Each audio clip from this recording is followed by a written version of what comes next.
Untuk pertama kalinya, seorang ahli alkimia pergi keluar untuk membeli ramuan obat. Namun, perhatiannya tertuju pada lukisan kuno yang tergantung di dinding toko obat. Ye Chen hanya meliriknya beberapa kali, lalu menggelengkan kepalanya dengan pasrah. Dia yakin itu adalah lukisan palsu. Pada saat itu, seorang pria tua dan seorang gadis muncul. Suara gadis itu terdengar meremehkan. "Hei, orang udik, apa maksudmu menggelengkan kepala? Apa kau mengerti lukisan ini?" Pria tua berpakaian tang itu memelototi gadis itu.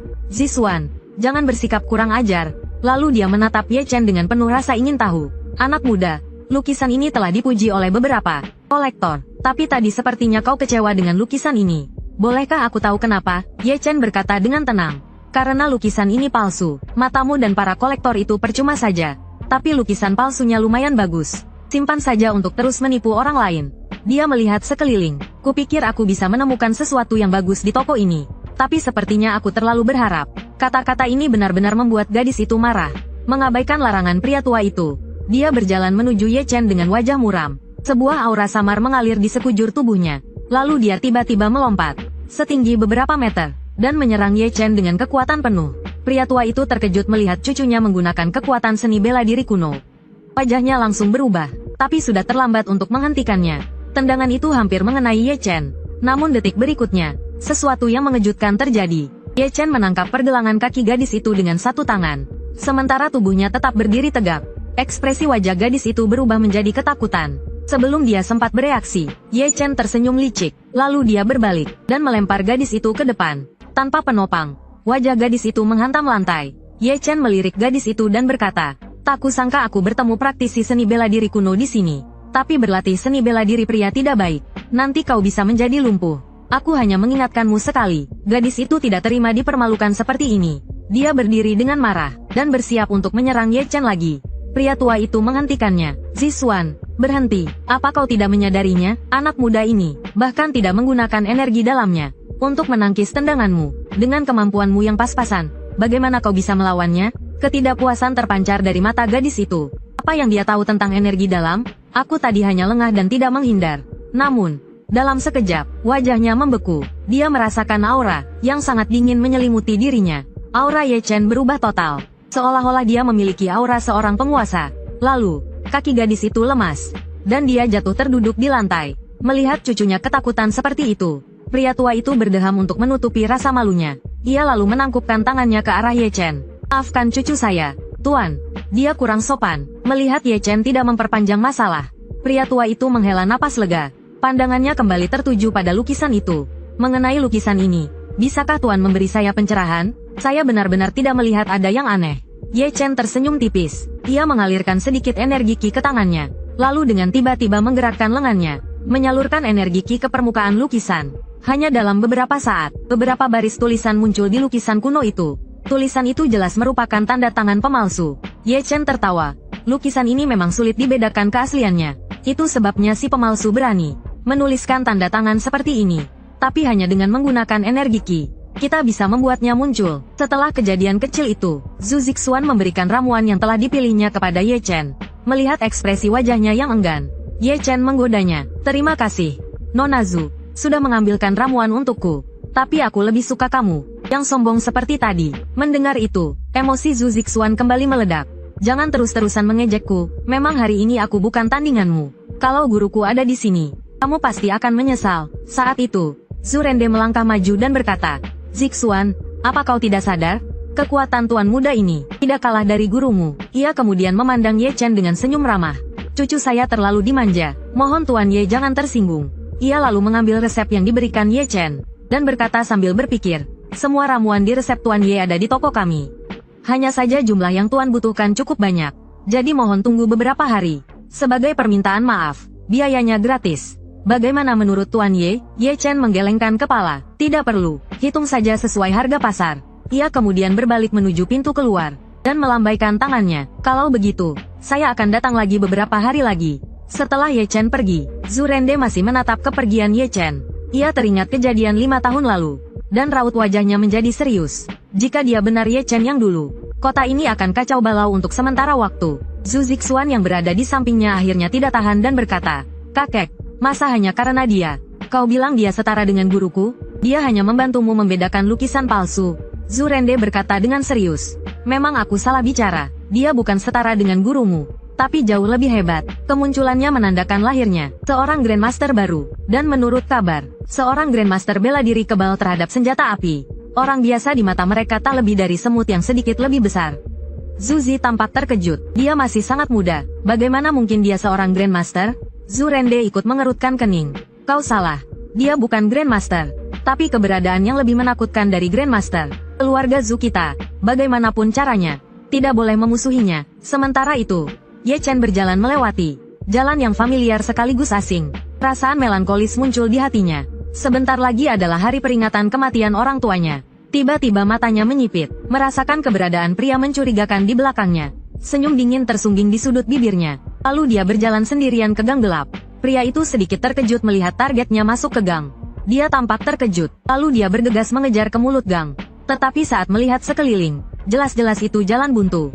Targetnya telah menghilang. Tapi saat itu juga, sesosok bayangan hitam jatuh dari langit. Sebelum pria itu sempat bereaksi, sebuah tangan besar langsung mencengkeram kepalanya dan membanting tubuhnya ke tanah tanpa ampun.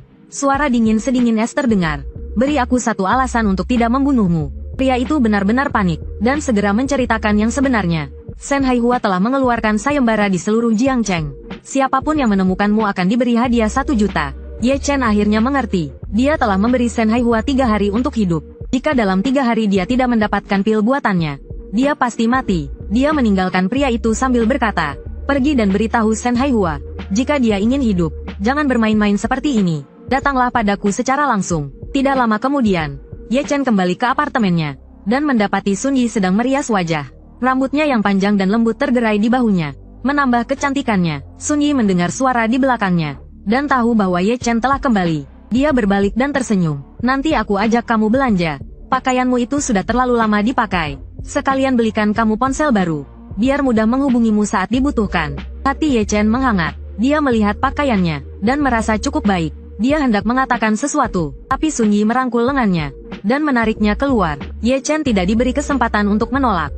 Tidak lama kemudian, mereka berdua tiba di pusat perbelanjaan Jiangcheng. Ye Chen berganti pakaian, mata hitamnya yang tajam kini tampak lebih dalam, memberikan aura dingin dan angkuh. Sun Yi pun tak bisa menahan diri untuk berkomentar. Kau lumayan tampan kalau berdandan. Dia mendekat dengan senyum manis. Jujur padaku, apa kau punya pacar? Mau kakak kenalkan satu? Ku dikelilingi banyak wanita cantik yang masih lajang. Ye Chen menggelengkan kepalanya dan tidak berkata apa-apa lagi. Selama 5 tahun ini, setiap hari ia berada di ambang hidup dan mati. Dan berlatih dengan gila-gilaan, hanya ingin kembali untuk membalas dendam. Mana ada waktu untuk memikirkan urusan cinta? Ia teringat kembali akan masa lalu, yaitu 5 tahun yang lalu, ketika keluarga Ye masih ada. Dia pernah menyukai seorang gadis. Gadis itu bernama Chu Suran, bunga sekolah yang diam-diam disukai banyak orang saat itu. Sampai suatu hari ia memberanikan diri untuk mengirim surat cinta. Ia pikir surat cinta itu akan tenggelam tanpa jawaban. Tapi tak disangka, ia mendapat balasan. Chu Suran mengatakan kepadanya, jika besok pagi, ia bisa merebut mikrofon kepala sekolah dan menyatakan cintanya di depan semua orang, maka ia bersedia berpacaran dengannya. Saat itu Ye Chen masih naif. Demi cinta yang konyol itu, keesokan harinya ia benar-benar melakukannya. Tapi tak disangka, Chu Suran menolaknya di depan semua orang. Sejak hari itu, Ye Chen menjadi putus asa. Sebutan pecundang untuknya pun benar-benar tersebar luas. Ye Chen tersadar dari lamunannya. Senyum sinis muncul di sudut bibirnya. Mungkin aku memang pecundang saat itu. Tapi sekarang, keluarga Chu, salah satu dari 4 keluarga besar di Jiangcheng. Apalah artinya di mataku? Sun Yi memperhatikan perubahan emosi Ye Chen. Ia pikir kata-katanya barusan telah melukai harga dirinya. Maka ia pun mencoba menghiburnya. Ye Chen dengan kesal memalingkan wajahnya. Aduh, apa yang kau bicarakan? Sudahlah, jangan dipikirkan. Fokus belanja saja. Sun Yi hanya bisa mengangguk-angguk. Ia membawa Ye Chen masuk ke toko barang mewah lainnya. Tapi saat itu, terdengar suara terkejut dari samping. Wah, bukankah ini Sun Yi? Sudah lama tak jumpa. Sudah punya pacar ya? Ye Chen langsung mengenali wanita di depannya. Dia adalah He Qian, anak buah Chu Suran. Wanita itu mendekat dan mulai menunjuk-nunjuk. Sun Yi, seleramu masih saja buruk. Waktu sekolah dekat dengan si pecundang Ye Chen. Sekarang pacarnya juga cuma pakai baju murahan. Kau memang suka orang miskin, ya? Sambil bicara, ia mengamati Ye Chen beberapa kali. Tapi ngomong-ngomong, orang ini kok agak mirip. Si pecundang keluarga Ye, ya? Pria berambut klimis di sebelahnya bertanya dengan penasaran. Pecundang keluarga Ye, ceritakan dong kisah heroiknya. He Qian tersenyum. Ia menceritakan kejadian masa lalu dengan antusias. Bahkan saat menceritakan kehancuran keluarga Ye, He Qian menunjukkan ekspresi gembira di wajahnya. Wajah Ye Chen tiba-tiba menjadi dingin. Tak disangka mulut wanita ini masih saja lancang. Ia baru saja ingin membuat wanita itu diam. Saat itu Sun Yi melangkah maju. Ia melotot ke arah wanita itu dan berkata, abaikan saja dia. Ayo kita lanjut beli baju. Melihat Sun Yi dan Ye Chen pergi, senyum sinis muncul di wajah He Qian. Lalu ia menggesekkan lengan pria itu ke dadanya. Ajun sayang, aku juga mau beli beberapa baju. Malam ini terserah kamu, ya. Pria itu mengangguk dengan penuh arti. Pada saat yang sama, Sun Yi baru saja memasuki toko. Ia langsung tertarik pada sebuah setelan jas di etalase. Seorang pramuniaga tersenyum dan menghampirinya. Nona, Anda punya selera yang bagus. Setelan itu adalah yang terbaik di toko kami. Harganya 360.000. Silakan coba jika suka. Mendengar harganya, wajah Sun Yi menegang. Lalu dia tersenyum canggung. Setelah dilihat lebih dekat, warnanya sepertinya kurang cocok untukmu. Belum selesai dia berbicara, suara tawa melengking memotongnya. Sun Yi, kalau tidak punya uang bilang saja. Masih cari alasan bilang warnanya tidak cocok. Sun Yi menatap He Qian dengan kesal. Kau lagi, beli atau tidak? Itu urusanku, bukan urusanmu. He Qian mengejek. Kalau kau kaya, dulu kau tidak akan putus sekolah demi adikmu yang sakit saat SMA dan bekerja. Melihat Sun Yi cemberut, He Qian bahkan melangkah lebih dekat. Mau memukulku? Kau tahu sahabatku Cusuran? Kalau kau memukulku, kau tidak akan bisa tinggal di Jiangcheng lagi. Saat dia terus mengoceh, sebuah tangan besar tiba-tiba terayun ke bawah, mendarat tepat di wajah He Qian, dan membuatnya terpental. Suara dingin Ye Chen terdengar. Aku sudah lama ingin menamparkan mulutmu itu. Memang lebih baik membuat mulutmu diam. He Qian memegangi wajahnya dan bangkit dari lantai. Berkata dengan geram, berani kau memukulku? Kau tahu siapa pacarku? Pria di sebelahnya melangkah maju dan berkata, aku Zhao Jun, CFO Beiming Group. Gaji tahunanku 500 juta. Pria berkualitas tinggiku ini, bukan tandinganmu, orang miskin. Begitu pria itu selesai bicara, sebuah suara lantang terdengar dari belakang. Sombong sekali, aku, Shen Haihua, ingin lihat hari ini, siapa yang berani mengatasnamakan Beiming Group untuk menekan tabib Ye. Saat mereka menoleh, terlihat Shen Haihua berjalan mendekat dengan wajah muram. Zhao Jun merasa sesak napas. Dia tidak mengerti mengapa CEO yang sakit parah ada di sini. Lalu dia memasang senyum paksa. Paman Shen, kenapa Anda ada di sini? Apakah Anda sedang meninjau proyek baru? Tapi Shen Haihua mengabaikannya. Dia langsung menghampiri Ye Chen. Berbeda dengan wajah seriusnya yang biasa, wajahnya dipenuhi senyum. Tuan Ye, susah sekali mencari Anda. Kalau Anda tidak muncul lagi, saya pasti mati karena khawatir. Begitu dia selesai bicara, seluruh tempat menjadi hening. Orang penting seperti itu, menunjukkan sikap rendah diri, dan bahkan mencoba menyenangkan pemuda di depannya. Hal ini sangat mengejutkan bagi Sun Yi. Dengan wajah terkejut, ia menelan ludah. Ia terpaku di tempat. Beberapa detik kemudian, Ye Chen menatap Shen Haihua. Aku pernah memberimu kesempatan hidup, tapi keluargamu tidak menghargainya. Shen Haihua tertawa getir. Maaf, Tuan Ye, hari itu, anakku telah menyinggungmu. Aku sudah menghukumnya. Sekarang biarkan dia meminta maaf padamu. Ia berbalik dan berteriak ke arah belakangnya. Anak kurang ajar, cepat berlutut dan minta maaf pada Tuan Ye. Shen Menglong tidak berani menunda. Ia segera berlutut di depan Ye Chen. Tuan Ye, hari itu aku telah berbuat salah padamu. Mohon maafkan aku. Melihat Shen Menglong berlutut, Zhao Jun tercengang. Ia sangat mengenal sifat dan temperamen Shen Menglong, yang selalu angkuh. Sekarang dia berlutut begitu saja. Ia perlahan mengalihkan pandangannya ke Ye Chen, dan tiba-tiba merasakan firasat buruk. Sedangkan Ye Chen hanya melirik dengan acuh tak acuh. Ia tidak menunjukkan reaksi apapun. Ia malah menggandeng Sun Yi yang masih terkejut, dan mengabaikan Shen Haihua dan anaknya, lalu berjalan keluar. Setelah Ye Chen pergi, Shen Haihua akhirnya tersadar, dan langsung menendang Shen Menglong. Lihat apa yang kau lakukan. Jika Tuan Ye tidak memaafkanmu, kau berlutut di sini selamanya. Saat itu, Zhao Jun dengan hati-hati melangkah maju. Paman Shen, kurasa ini semua hanya kesalahpahaman. Shen Haihua berbalik dan menamparnya. Ia hampir berteriak, beraninya kau menyinggung Tuan Ye atas nama perusahaan. Mulai hari ini, kau dan ayahmu keluar dari perusahaan. Setelah melakukan itu semua, Shen Haihua menarik napas dalam-dalam, dan mengejar Ye Chen. Wajah Zhao Jun pucat. Ia duduk di lantai. Mulai saat itu, ia telah kehilangan segalanya. Seorang CEO perusahaan miliaran dolar harus sangat hormat kepada seorang pemuda, bahkan dicuekin olehnya, dan malah memberinya hadiah jutaan rupiah. Beberapa menit sebelumnya, Sun Yi dan Ye Chen berjalan keluar mal sambil mengobrol. Namun, beberapa langkah kemudian, sebuah suara memanggil mereka dari belakang. Tuan Ye dan Nyonya, tunggu sebentar. apakah kalian senang berbelanja hari ini? Melihat Shen Haihua muncul, Ye Chen mengerutkan kening, merasa tidak senang. Ada apa kau mencariku? Shen Haihua tertawa canggung. Kau salah paham, aku bukan mencarimu, melainkan wanita di sampingmu. Shen Haihua melangkah maju. Tadi, karyawan kami menghinamu. Ini salahku karena kurang pengawasan. Aku datang untuk meminta maaf. Terimalah hadiah kecil ini. Sun Yi agak terkejut, tapi ia segera menyadari, ini semua baju yang tadi dicoba dan disukai, tapi tidak jadi dibeli karena terlalu mahal. Ye Chen tentu saja tahu tujuannya. Karena tahu tidak bisa menyenangkan Ye Chen langsung, dia mencoba mengambil hati Sun Yi. Harus diakui, dia cukup licik. Dia langsung berkata, Shen Haihua, aku beri kau kesempatan terakhir. Besok jam 9 pagi aku akan ke rumah keluarga Shen mencarimu. Tapi ingat, aku bisa menyelamatkanmu dari ambang kematian. Aku juga bisa dengan mudah mengambil nyawamu. Begitu kata-kata itu terucap, seluruh tubuh Shen Haihua gemetar.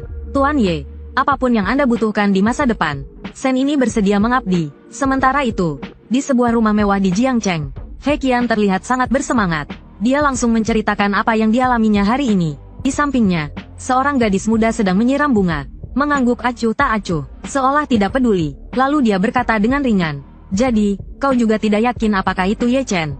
Hanya mirip saja, dan kebetulan marganya Ye. Gadis itu berpikir sejenak. Shen Haihua orang yang sangat berpengalaman dan sangat menjaga harga diri, agar dia tunduk pada seorang pemuda. Orang itu pasti memiliki status yang sangat tinggi, atau kekuatan yang sangat kuat. Kemudian dia mencibir, bahkan jika sampah itu masih hidup, dia hanya akan menjadi tikus jalanan. Bagaimana mungkin dia bisa membuat Shen Haihua tunduk? He Qian masih tidak yakin. Tapi Suran, bagaimana jika dia benar-benar Ye Chen itu? Chu Suran mencibir, 5 tahun lalu, keluarga Ye tidak ada apa-apanya di depan keluarga Chu. 5 tahun kemudian, keluarga Chu tetaplah keluarga, yang hanya bisa dia pandang ke atas. Di sisi lain, di apartemen Dadu, melihat barang-barang mewah di atas meja, wajah Sun Yi dipenuhi kegembiraan. Banyak sekali baju, semuanya merek yang biasanya tidak sanggup kubeli. Tiba-tiba dia teringat sesuatu. Ngomong-ngomong, Ye Chen, kau benar-benar tidak mau menemui Xia Ruosue? Ye Chen diam saja, malah menyalakan TV. Kebetulan saat itu, TV menayangkan berita penting. Telah dikonfirmasi, korban tewas adalah Chen Zhengguo, ketua kamar dagang Jiangcheng, dan putranya, Chen Feng. Pagi ini, polisi memastikan bahwa ini adalah kasus pembunuhan berencana yang keji. Baris ini dihapus karena pengulangan. Baris ini dihapus karena pengulangan. Wajah Sun Yi berubah pucat. Beberapa hari ini dia masih khawatir keluarga Chen akan membalas dendam. Tapi tak disangka Chen Zhengguo dan putranya mati begitu saja. Ye Chen kemudian berkata dengan nada main-main.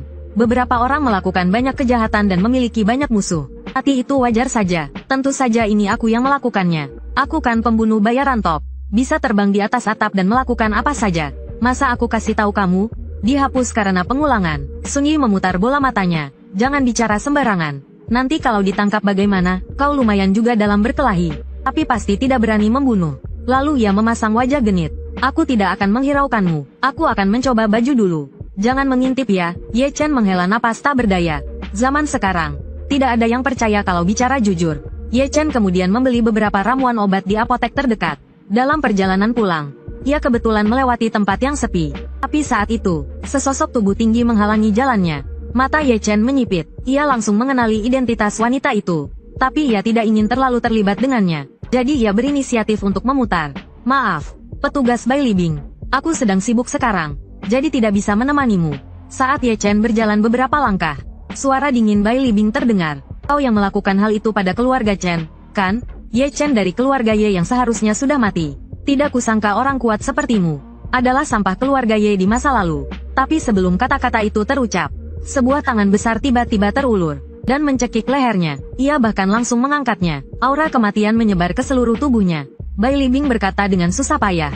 Ada beberapa hal yang sulit dijelaskan. Aku hanya ingin makan malam denganmu. Setelah beberapa detik, Ye Chen menurunkan Bai Libing. Dengan dingin ia berkata, tidak perlu makan malam.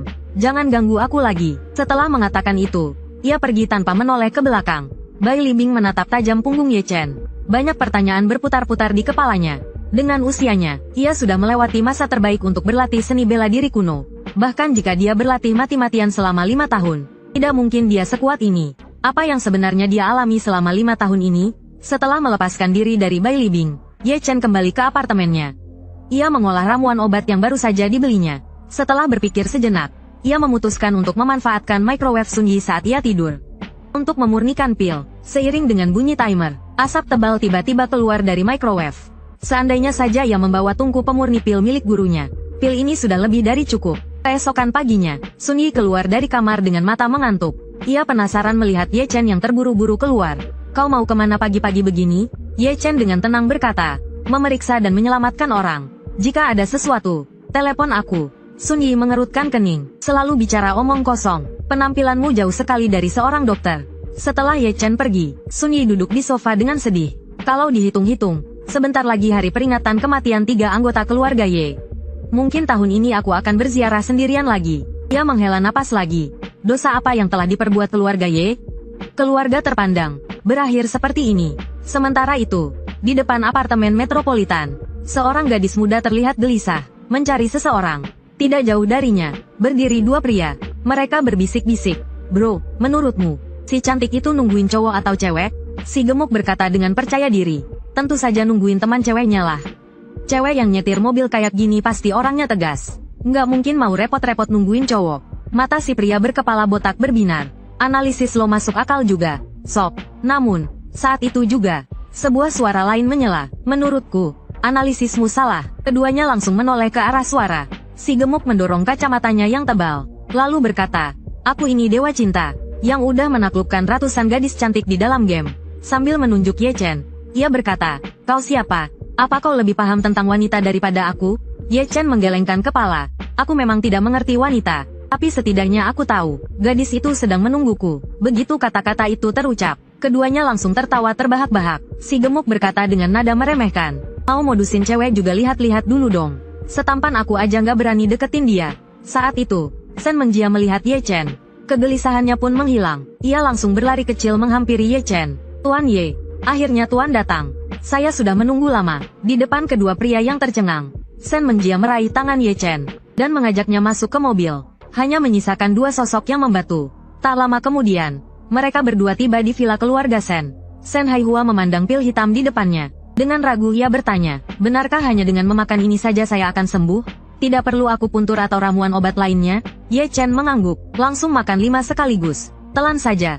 Mendengar jawaban yang pasti, Sen Haihua membuang keraguannya. Tanpa peduli apakah pil itu bermasalah atau tidak, ia langsung memasukkan pil-pil itu ke dalam mulutnya. Saat pil itu tertelan, sensasi aneh muncul di tubuhnya. Kemudian, pil itu langsung larut di dalam tubuhnya. Khasiat obat yang kuat menyebar ke seluruh tubuhnya, dan berkata dengan tenang, "Menyelamatkan nyawa dengan imbalan uang. Ini hanya transaksi biasa, tak perlu berterima kasih." Sen Haihua tidak membantah dan berkata lagi, "Saya punya properti di dekat apartemen metropolitan. Daripada kosong, lebih baik dimanfaatkan. Ini kuncinya. Terimalah juga, Tuan Ye. Dan saya juga berharap Tuan Ye berkenan makan malam dengan saya." Setelah berpikir sejenak, Ye Chen menerimanya. Rumah itu bisa digunakan untuk menyimpan obat-obatan herbal. Soal makan malam, sebenarnya dia ingin menolak. Tetapi mengingat Sen Haihua adalah seorang pebisnis, dia pasti tahu banyak informasi bisnis. Misalnya, tentang grup Tianzeng. Perusahaan itu didirikan oleh ayahnya, dan merupakan hasil kerja kerasnya seumur hidup. Tetapi diambil alih orang lain setelah musibah menimpa keluarga Ye. Sampai sekarang, dia tidak tahu keberadaan perusahaan itu. Setelah berpikir beberapa detik, dia berkata, "Baiklah, saya terima rumahnya. Soal makan malam, biar saya yang traktir. Waktunya besok malam, nanti saya kirimkan lokasinya." Setelah mengucapkan beberapa patah kata, Ye Chen berjalan menuju pintu keluar. Setelah meninggalkan rumah Sen Haihua, Ye Chen bergegas ke Rendetang. Dia langsung melewati aula utama dan menuju ke halaman belakang. Di sana, banyak sekali obat-obatan herbal yang tersusun rapi. Saat itu, Zhu Rende datang dari belakangnya. "Tuan Ye, semua obat herbal ini baru saja diantar. Khasiatnya dijamin sangat bagus." Ye Chen tidak bisa menyangkalnya. Baik dari segi usia maupun kesegarannya, semuanya lebih baik dari yang dia bayangkan. Dia jadi lebih menghargai Zhu Rende. "Tuan Zhu, Anda sangat perhatian. Hitung saja biayanya." Zhu Rende sebenarnya ingin memberikannya secara gratis, tetapi dia tahu Ye Chen tidak akan menerimanya. Jadi, dia langsung memberikan harga rendah. 5 juta saja untuk Rendetang kita. Ye Chen tentu tahu nilai obat-obatan ini. Setidaknya bernilai 10 juta. Dia berpikir untuk membalas budi ini. Lalu, dia punya ide. Dia menulis beberapa baris di selembar kertas, dan menggambar sketsa tubuh manusia di sampingnya, serta beberapa garis yang tampak aneh. Setelah selesai, Ye Chen merobek kertas itu dan memberikannya kepada Zhu Rende. "Ambil ini, berikan kepada cucumu nanti. Jika dia tidak mengerti, berikan kepada gurunya. Ini penting." Zhu Rende mengangguk dan menerimanya. Tapi dia bukan seorang praktisi seni bela diri kuno, dan sama sekali tidak mengerti apa yang digambarkan di kertas itu. Saat dia sedang berpikir, Ye Chen kembali berbicara. Oh iya, Tuan Zhu. Saya ingin menanyakan sesuatu. Apakah Anda tahu di mana saya bisa membeli tungku pembuat pil di Jiangcheng? Mata Zhu Rende tiba-tiba menyipit. Tuan Ye, apakah Anda bisa membuat pil? Konon, pembuat pil di Tiongkok sudah punah selama ribuan tahun. Meskipun ada beberapa pil yang beredar di pasaran, itu semua adalah peninggalan ribuan tahun lalu. Sangat berharga dan tak ternilai harganya. Di dunia nyata, pembuat pil pasti masih ada, tetapi jumlahnya sangat sedikit. Setiap keluarga praktisi seni bela diri kuno di Tiongkok, jika memiliki seorang pembuat pil, dia kembali teringat Ye Chen yang membeli begitu banyak obat. Setelah Ye Chen mendapatkan informasi yang dia inginkan, dia meninggalkan alamatnya dan berjalan menuju pintu keluar. Tidak lama setelah Ye Chen pergi, Zhu Zixuan dan gurunya, Qin Yuanming, kembali ke Rendetang. Zhu Rende menyapa mereka sebentar, lalu buru-buru menyerahkan secarik kertas tulisan Ye Chen. Zhu Zixuan melihat beberapa baris tulisan cakar ayam, dan gambar yang tidak bisa dimengerti. Sama sekali tidak mengerti apa artinya. Lalu dia membuangnya, memperlakukannya seperti kertas bekas. Saat itu, Qin Yuanming mengambil kertas itu, dan hanya meliriknya sekilas. Detik berikutnya, matanya melebar, wajahnya dipenuhi keterkejutan. Dia memegang bahu Zhu Rende dengan penuh semangat dan berkata, Lao Zhu, cepat biarkan aku bertemu dengan ahli ini. Dia telah berjasa besar kepada aku dan Zixuan. Zhu Rende saat ini sedikit bingung. Penasaran apa yang sebenarnya tertulis di kertas itu. Qin Yuanming baru menyadari bahwa dia sedikit kehilangan kendali. Lalu buru-buru menjelaskan, teknik Qi Yang Xinfa yang aku dan Zixuan latih, adalah sesuatu yang aku dapatkan secara kebetulan saat masih muda. Tapi itu adalah teknik yang tidak lengkap. Di awal latihan, memang membuat kekuatanku meningkat pesat, dan ranahku meningkat secara signifikan.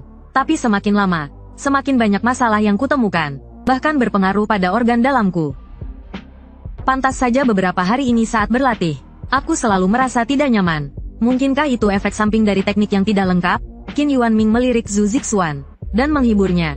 Zixuan, jangan takut. Kultivasimu belum terlalu dalam, jadi pengaruhnya tidak besar. Tapi aku, jika terus berlatih, kemungkinan besar organ dalamku akan rusak dan aku akan mati. Kecuali jika aku membuang kultivasiku. Mendengar ini, Zhu Rende juga ketakutan. Qin Yuanming selalu melindungi keluarga Zhu. Jika sesuatu terjadi padanya, keluarga Zhu pasti akan terpengaruh. Saat mereka tidak tahu harus berbuat apa, tawar yang terdengar. Tentu saja, itu dulu. Sekarang, di kertas ini, tekniknya telah dilengkapi. Sungguh sentuhan jenius. Mulai sekarang, tidak akan ada lagi efek samping. Zixuan, kita telah bertemu dengan seorang dermawan. Zhu Zixuan tertegun. Citra gurunya yang agung hancur berkeping-keping, digantikan oleh